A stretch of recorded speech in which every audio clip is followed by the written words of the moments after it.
All right, thanks for joining. I'm here with Dan Max from eXp Realty. I'm Cody with eXp Realty. We want to continue our conversation we've been having the last few weeks about the real estate market.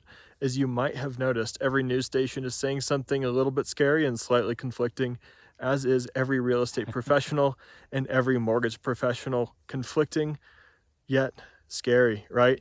We're not sure if it's an opportunity of a lifetime, or we're not sure if it's something that we need to sit back, relax, and wait for it to be done. And I'm sure that there's some truth in all of that, right? There's some truth in everything. So Dan and I here are going to break down what's going on and how you can really look at the news and understand what's happening and what you need to be thinking about. So like I said, there's a lot of things that are happening right now that are a little bit confusing, right, Dan? Yeah, as you see, most people are talking from a point of fear and not really thinking things through as opportunities. We see it all the time. So they're not seeing the opportunity. And what we want to discuss with that is how everything is really an opportunity depending on how you view it. So if you prepare properly and understand that while rates are high, they're not always going to be there.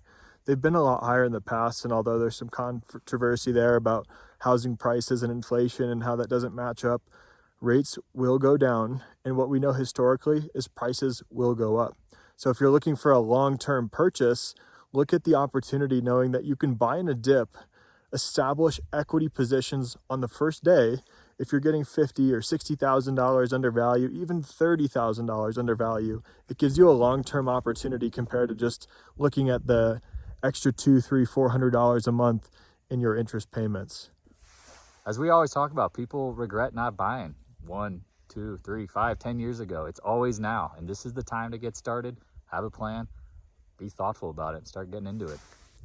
So you might be wondering what you can do today to get ahead in the real estate market and not wish you had done it 5 years from now, right? So something that you can consider is taking a deep dive into your finances. Look at your job, your current employment, your investments. Look at everything that's going to impact you. And if you're renting currently, look at what your rent is now.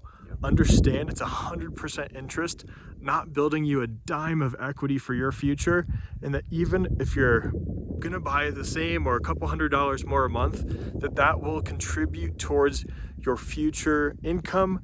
It will contribute towards asset growth for your retirement. There's quite a few different opportunities that you can have buying real estate compared to renting, which is 100% interest, nothing going towards your future. If you're in a position where you're a little confused if you should be buying or not, think of it this way. If the rent is expensive, you're paying 100% interest, why not bring in somebody else to live with you? Right. Potentially someone you work with, maybe someone from your church group, someone you're familiar with, to help with the payment. Because you can get to the point where you could afford it.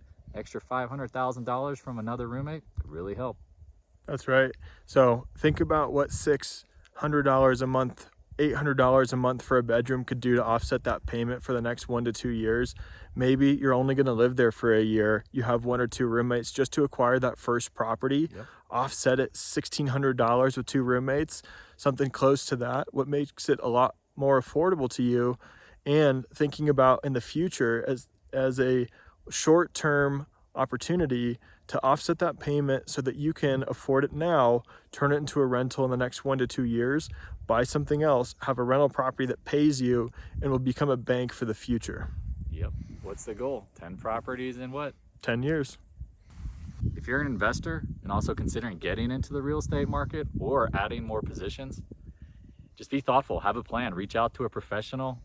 Cody and myself have experience. We know how to handle this kinds of markets. I think a lot of agents are newer, not seasoned, a little unfamiliar to how to handle a buyer's market. You not agree? No, I do. And with that, you understand that in a buyer's market right now, we're going to be able to leverage a position that a seller's in to benefit us on the buy side, something that we couldn't previously do over the last 6 or 12 months. So while they were offering $50,000 above before, it's now $25,000 to $50,000 below.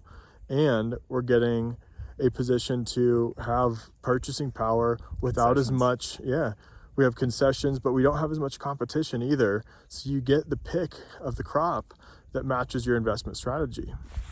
The key to all of this is planning, as we've been talking about.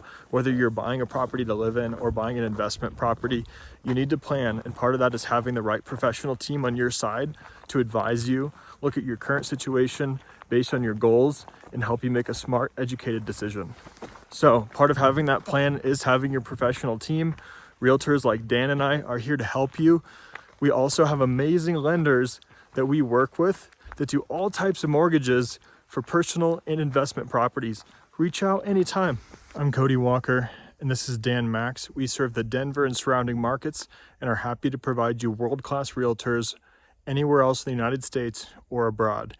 You can reach us below, contact us anytime, whether you're looking to buy, sell, or invest in real estate. Thanks for watching.